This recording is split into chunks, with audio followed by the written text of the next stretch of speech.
Hey guys, welcome back. This is part 9 of modifying my Transalp 750. In this episode, we're going to be installing and reviewing the Veridian Cruise Control system for the Transalp. Along with that, we're going to be installing a K&N high-flow washable air filter. Now you may be asking yourself, why are we switching the air filter? The reason you would want a washable filter like this is instead of a paper filter, which is, imagine breathing through a piece of paper. These are cotton and they're oiled.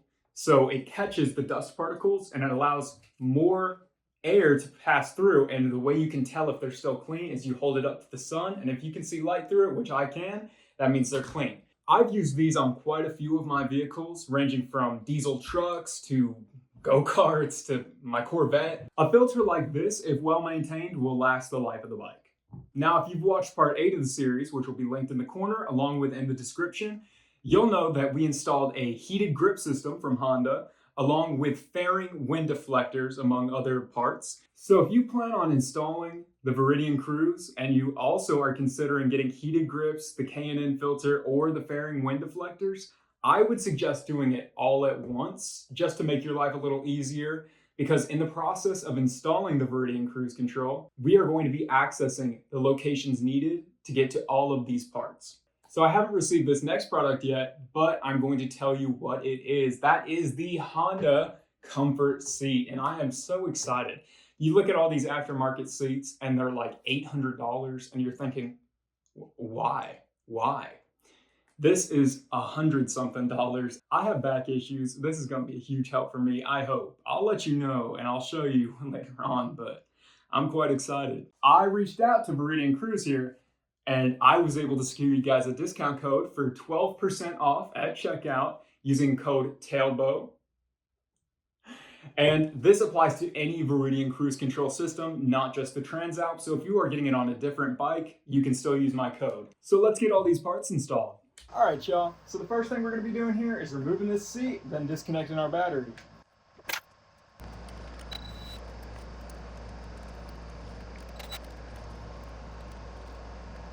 All right, to remove our side cover here, there's 3 retaining bolts right there, and then there's one at the bottom. And so there's also going to be 2 little push pins right back here, which I'll also show you how to get out. And we're going to be using a 5mm Allen for this. I'm using an Allen socket. That's what I prefer. And they are different lengths. So I will have on screen which is longest, medium, and shortest.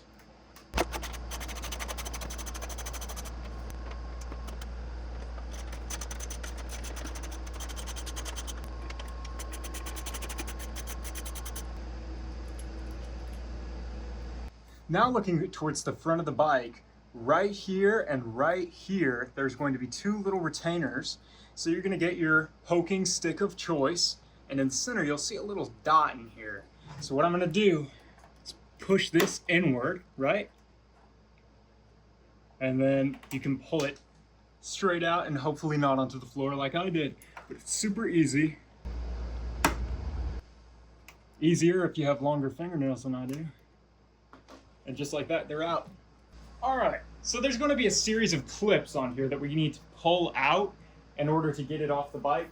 So we can search around. I know there's going to be some up here. You'll hear a click and a pop. That's a scary one, okay? Oh my God. I hate doing this with a passion, by the way. This is my least favorite activity. Probably broke a clip just then. But oh my God, is it horrifying. It's like the worst feeling ever. So if you feel that, trust me, we're in the same boat. Oh my goodness. Okay, I think I have it. It's technically possible to do it without removing your crash bars, okay? It's technically possible. But it is really scary, and I marred up my paint pretty bad. Don't do it. And if you do it, wrap your crash bars with something soft. I'm an idiot for trying.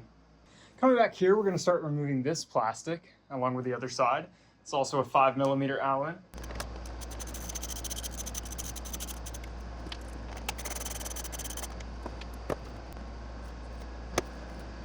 Now we're going to remove this trim piece right under the tank. There's 3 visible Allens. I'm assuming they're going to be 5mm as well. So let's take those out, and I'm guessing there's going to be some clips along with that.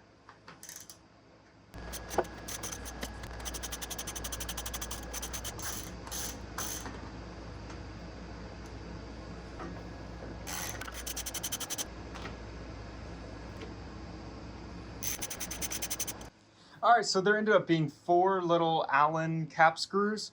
There was one right there, 2 right there, and then inside of one of these fins, as well as one more that was right here. Now, we're gonna remove this little push pin. There's some clips along here. All right, and then this wire right here is clipped in, so we're gonna remove that. Needle nose pliers would probably help me out here. All right. Just like that, we got this piece out. Here's the whole piece. So I've gone ahead and removed both sides. I took off the crash bars. I learned my lesson. And in fact, I've already done this before. I don't know why I thought I could do it because it didn't work last time. But next up, we're gonna be removing the TFT display. There is 2 mirrored screws. It's the same on both sides. I just have the bars pulled back.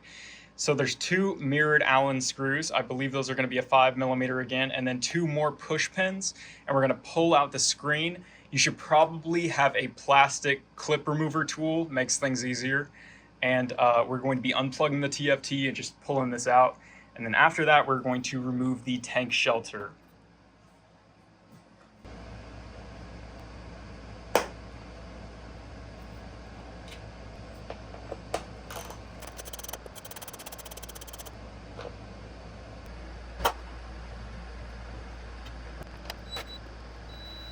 So what I'm just doing is trying to get these clips off.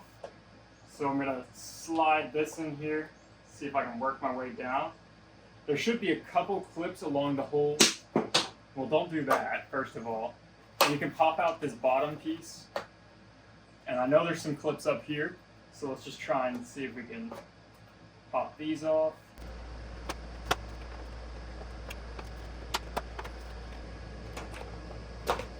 So I've got this side free.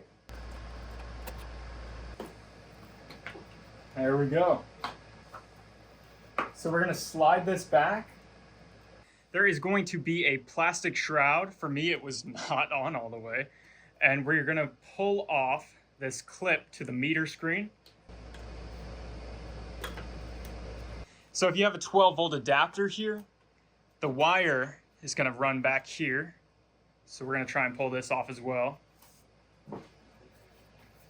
It's like I'm giving the bike a hug here. And then your meter display, be careful not to scratch it. These scratch super easily. It should just pull right out. So this might be a little difficult to see, but right here, and it's the same on both sides, right under this panel right here is going to be 2 more pop clips. So we need to pop these out. They're gonna be right under here. You can get your stabby tool again and then poke them out. But I wanted to let you guys know that they're right down here. So we're gonna repeat this process, remove those clips, and go from there. Kind of going at this blind. So let's see if we can do it. Hey. So along with those trim clips we just pulled out, there's going to be 2 bolts here and here.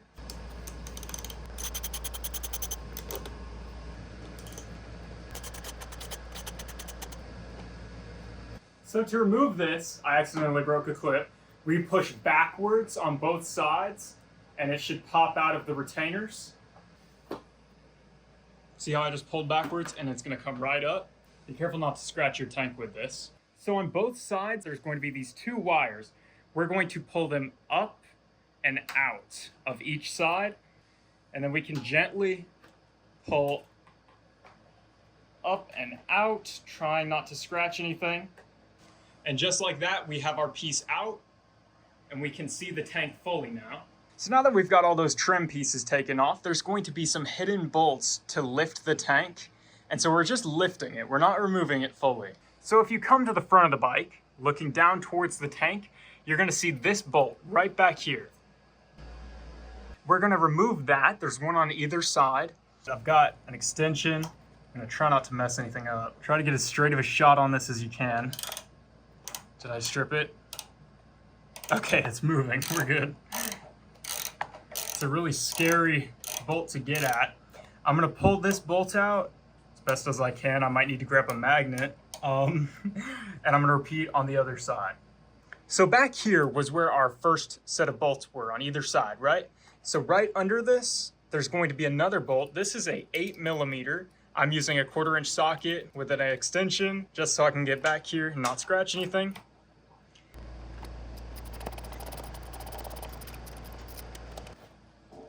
So I'm just lifting slightly on the tank and pulling it straight out. Now we should be able to lift our tank.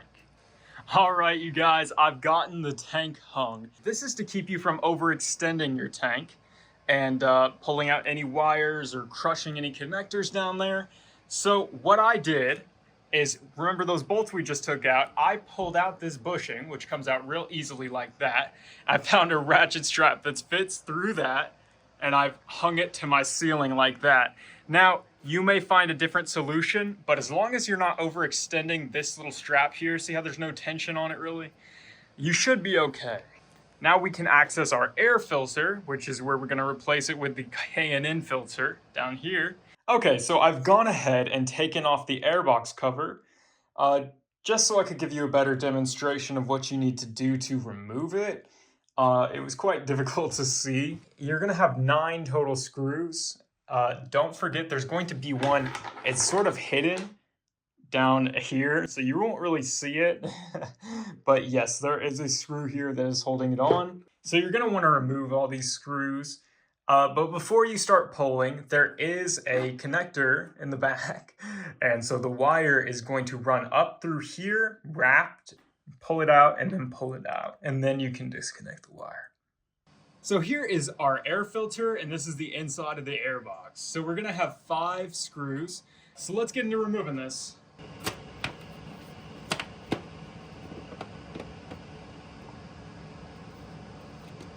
So actually this is kind of better than I was expecting. It does have some visible dirt on it, but if you look, none of the fins are really clogged. The fins are a little clogged, but you know, it still looks pretty good for the most part. Like, that's a perfectly usable filter. You know, get the air gun and blow it out and it's fine. But yeah, these fins, I can see them getting pretty clogged pretty quickly. My bike does not have a ton of miles on it, is the thing. So keep that in mind. If you have like a 15,000 mile bike, which I don't, you know, I have under 10, you should consider changing it. I think the service interval on these is like 15,000 miles, but do keep that in mind. This is what you see when you get the OEM filter. You see, it's gonna catch a lot of this finer particles, as you can see. Actually, there's a lot more dirt in there than So you can clearly see a ton more light through this K&N. Now you may think that's a bad thing, but actually the oil, as long as this is properly oiled and not over-oiled or under-oiled, and you keep it clean, and they have K&N recharge kits, this is actually perfect. You want to be able to see the light through it, and that's how you know it's clean. But this is going to provide a ton more airflow compared to the factory. And you get, on these bikes with the proper tune, I think it's like a 3 horsepower gain just from the filter. When you add an exhaust and then you get a tune on this, you can get like 10, 12 horsepower out of the bike just with a tune. So another thing is, with the stock filter, this is the side you'll be looking at, right? This is a metal screen with even more metal on the inside of it. And I saw a video where a guy cut this off and he actually did see some gains. This is restrictive. This is another restriction that the K&N does not have. Now, obviously it does have the metal screen on it, which catches, you know, any big, large dirt and then holds in the cotton and oil. But this is gonna be a bigger restriction than that. And I don't know how big of a difference it makes, but the K&N lies completely flat, whereas this does not.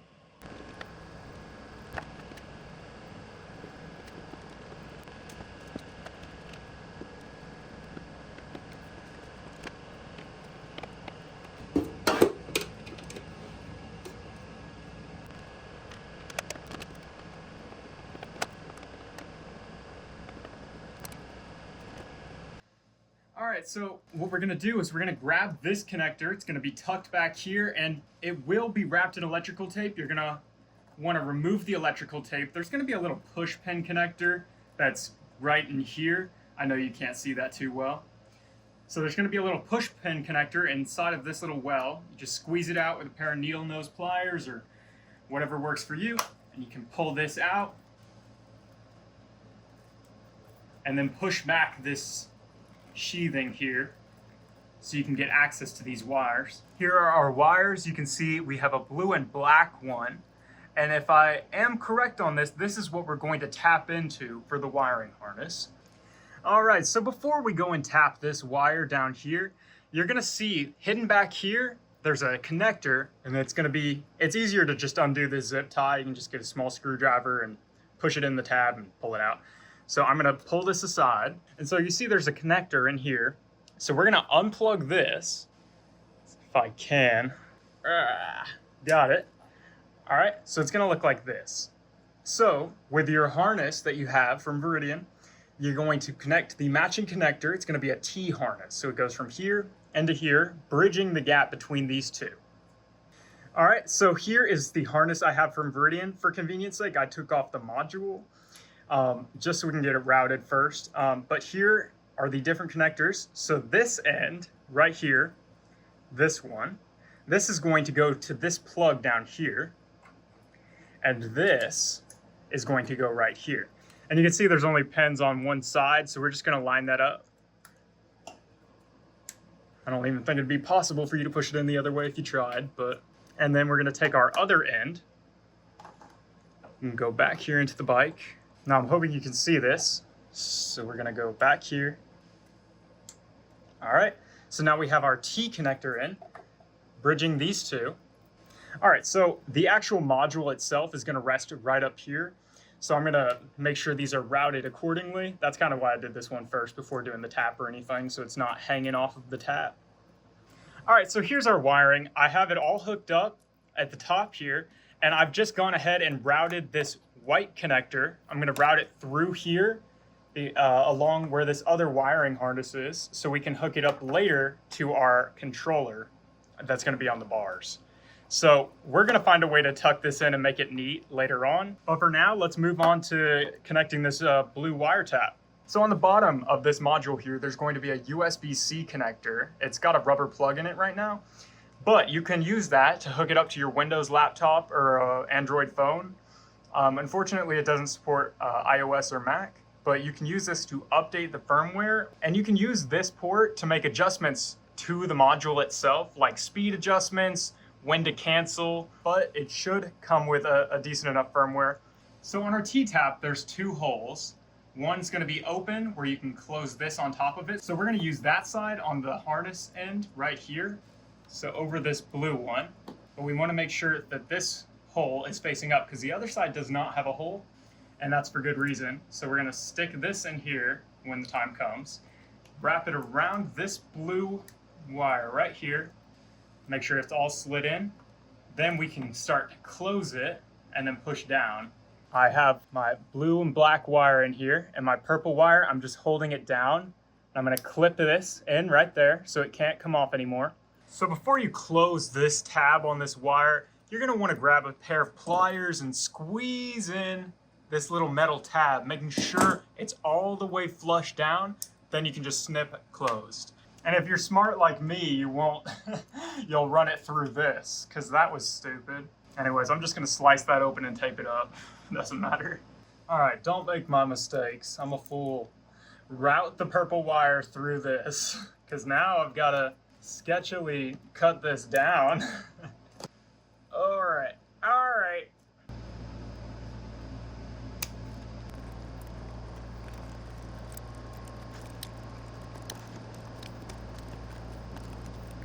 This isn't gonna be pretty. I can assure you of that.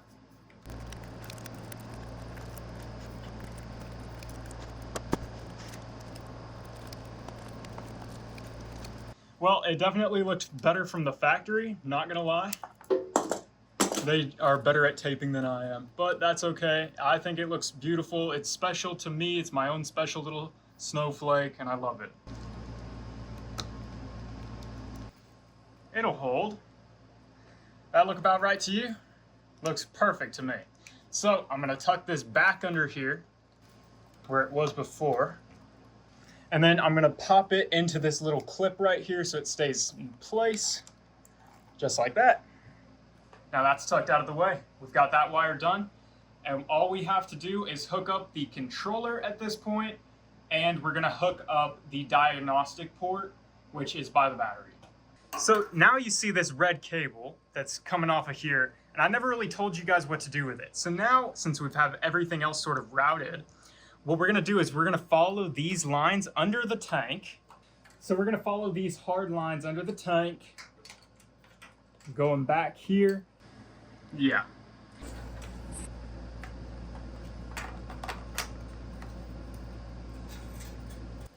So you can see I've pulled my plug through here. I'm gonna route it sort of underneath the positive terminal, just like that. Push it down under. What I did is I pulled this positive terminal out of the way and I sort of tucked it under there. So when we wrap this back on to put our battery back on, it'll sort of cover that and hide it a little bit. So if you've never installed heated grips before, you're also going to want to access this plug. It's sort of tucked down here. And so covering the plug is this dummy connector. So now that we have the dummy plug removed, we're going to connect our real plug. And then we're going to cover it back up a little bit. And I'm going to route it down back here again. So I don't know if you can see, I've just tucked it underneath the rest of this sort of computer module. I've just hidden it down here. And so route it all the way along here. And you don't want to mount it on the back side of this plastic piece right here. You want to mount it in front of it because that protects you from water and stuff. So just make sure, and then you can push it back down there. Now for this diagnostics cable, what I'm going to do is I'm going to grab some zip ties and I'm going to tie it right here because we don't want this going anywhere. I should be able to. There we go, right here. I hope this is in focus. This camera's been acting stupid. Right here. Gotta grab my rusty ass clippers. You see the rust? Don't mistreat your tools like I do. And moving under the tank. See, I hope you can see. Do you see this mount right here? I'm gonna zip tie it to this. So that way it can't collide with anything. I should have enough room for that. Maybe I shouldn't have put my battery on so soon. Then I would. So I'm gonna zip tie it here because this is an immovable object. And then I'm gonna route it down through these plastics and then back here to our diagnostics port. Now, I have tested this already just to make sure I don't look stupid on camera, but I did not have this clipped in all the way. So you wanna make sure you push it in until you see this is flush, fully clipped in, and you hear a click. Not that you need to like crush it or anything, but now we're ready to hook up the buttons to make sure it all works. All right, so I'm just gonna loosen up this clutch and mirror assembly and see if I can find a good spot where I can put this. Well, don't snap now. Is this how you should do it? Probably not. Wish me the best.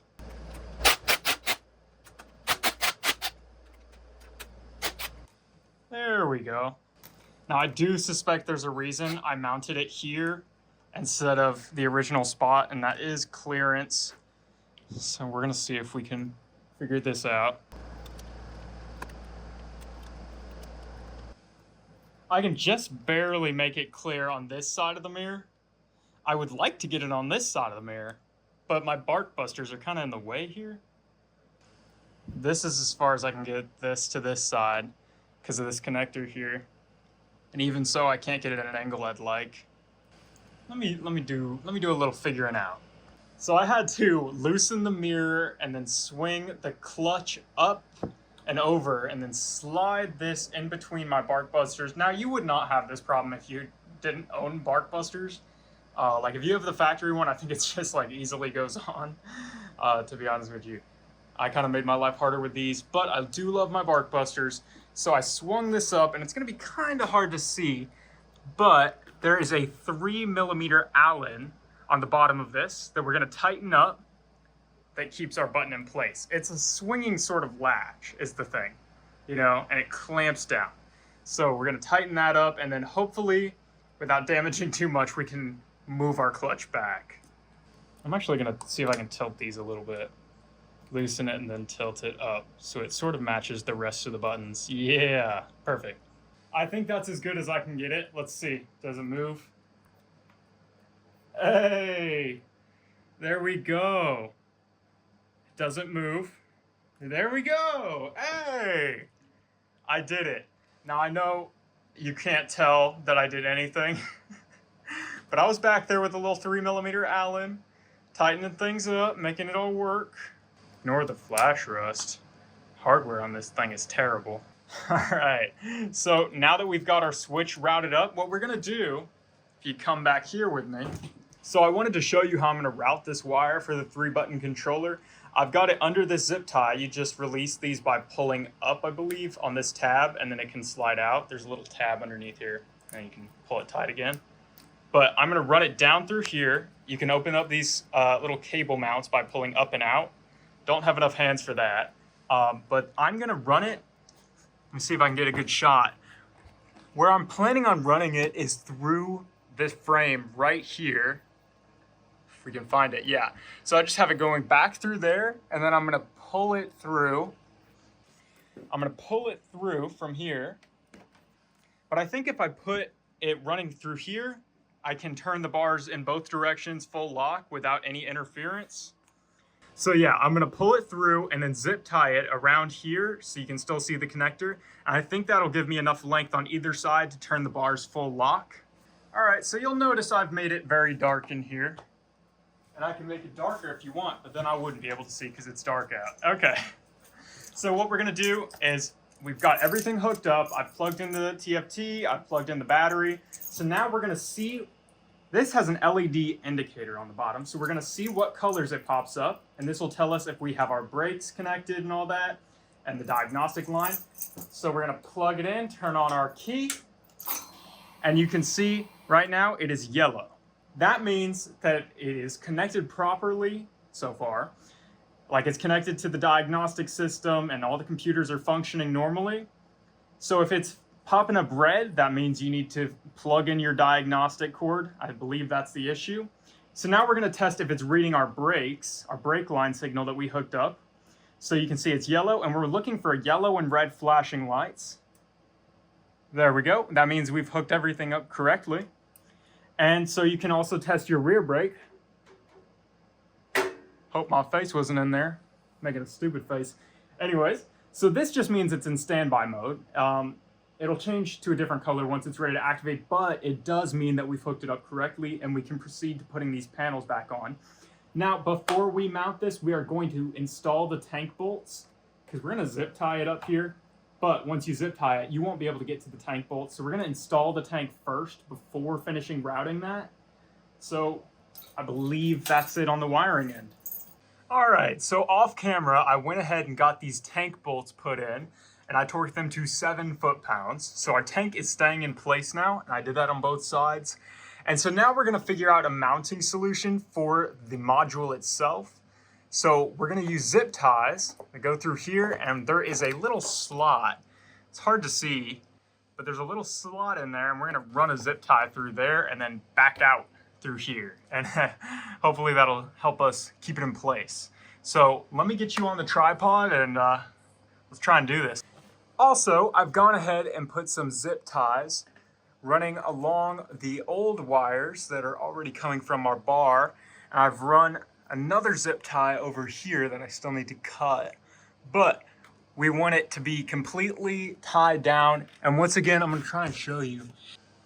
So I know it's hard to see, but this is the other side of the bike that has the module. And I've ran the wire through the frame here, so it should not collide in any way. And I've run it up and back to where our harness is. And I've made sure to put it right beneath the tank and not hanging out here.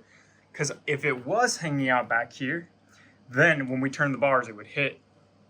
And that wouldn't be good. You can see I still need to cut the zip tie that I put in. All right, so I'm grabbing a zip tie. This is not the one that came with it, by the way, but I don't think it matters. I'm gonna run it through here. And you remember that little hole I was talking about earlier? There's a joke to be made there. Through this hole right here. Probably just looks like my hands are doing witchcraft on my end, but you know what? Let's just go right through here. Skip one of them. If it works, it works. And now, ta-da! Oh, that looks perfect, does it not? So I've got it through that little slit and this plastic piece and then up and around here. And that looks perfectly mounted to me. I know it's overexposed, like insanely so, but that's not going anywhere. That's pretty secure. All right, now I'm gonna cut this and then try and figure out where that clip goes. Hey guys, so we've got the bike all finished up, and as you can see, I've installed my new seat.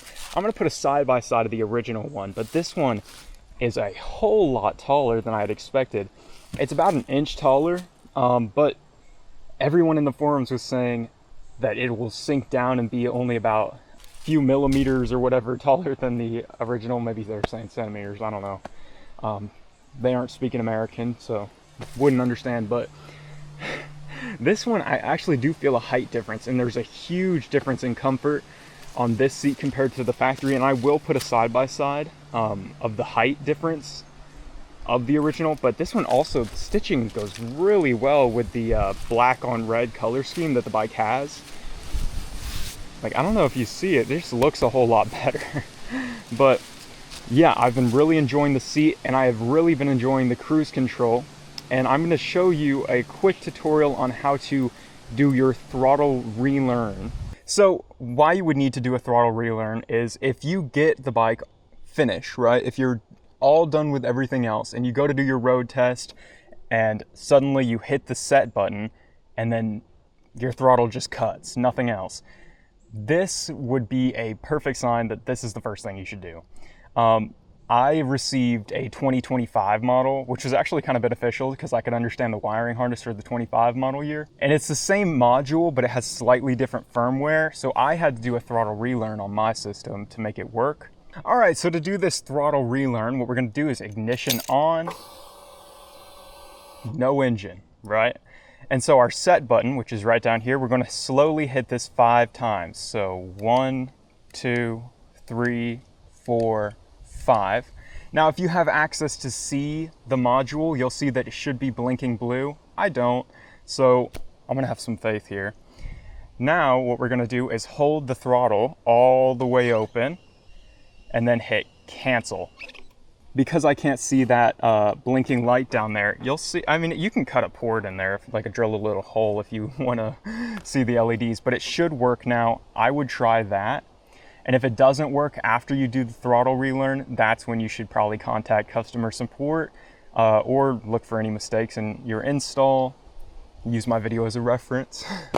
But yeah, that was the issue I had, and that's why I couldn't get it to work at first. But after doing the throttle relearn, everything worked just fine.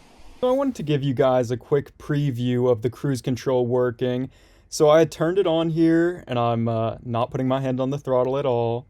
Now, I am a bit of a wimp, so I can't do the whole no hands thing for too long, but it's actually been working great. I've had the cruise control on the bike for a few weeks now, and I've gotten to put a few more hours on the bike, and it's really, really good. The hand placement is way better than I had expected it to be. I mean, it's not so bad reaching over. Would I have liked to use it closer? Yes, but Veridian sells a different set of buttons for the other side of the bars near the kill switch, which you can just use with your throttle hand. But yeah, the cruise control works really great. It's super handy. So when you have your cruise control set and then you decide you need to come to a stop, what you can do is you can hit the resume button and then just all you have to do is work the gears and it just works for you. I mean, it's really handy. I've been loving it so far. Now I wanted to talk about the seat real quick. The seat has been great. Honestly, it's a lot taller than I had expected it to be, and it's really comfortable. You know, I've been on some hour or two rides here and there, and I haven't felt the fatigue that I would have felt before. Is it like sitting on a cloud? No, of course not, but you don't want it to be. it is a great improvement, and it looks a lot better too. So I wanted to thank you guys for stopping in on my video, and I hope you guys enjoyed it, and if you did, please give it a like and subscribe, and feel free to check out my previous content. Alright, have a good day, y'all.